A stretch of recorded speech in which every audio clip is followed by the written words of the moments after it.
Hezbollah নেতা হাসান নাসরাল্লাহকে আগামী 23 ফেব্রুয়ারি লেবাননের বৈরুতে দাফন করা হবে। প্রায় 4 মাস আগে ইসরায়েলের বিমান হামলায় নিহত হন তিনি। সংঘাতপূর্ণ ও নিরাপত্তাজনিত পরিস্থিতির কারণে তার দাফন এতদিন স্থগিত রাখা হয়েছিল। তার দাফনের বিষয়টি নিশ্চিত করেছেন হিজবুল্লাহর বর্তমান নেতা নাইম কাশেম। তিনি জানান 23 ফেব্রুয়ারি নাসরাল্লাহ ও আরেক হিজবুল্লাহ নেতা হাশেম সাফিউদ্দিনের জন্য একটি বড় শোকযাত্রা আয়োজন করা হবে।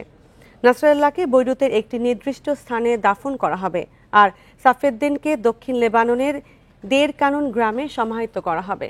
30 বছরেরও বেশি সময় হিজবুল্লাহর প্রধান হিসেবে দায়িত্ব পালন করে হাসান নাসরাল্লাহ 2024 সালের 27 সেপ্টেম্বর বৈরুতের দক্ষিণাঞ্চলে ইসরায়েলের বিমান হামলায় নিহত হন তিনি।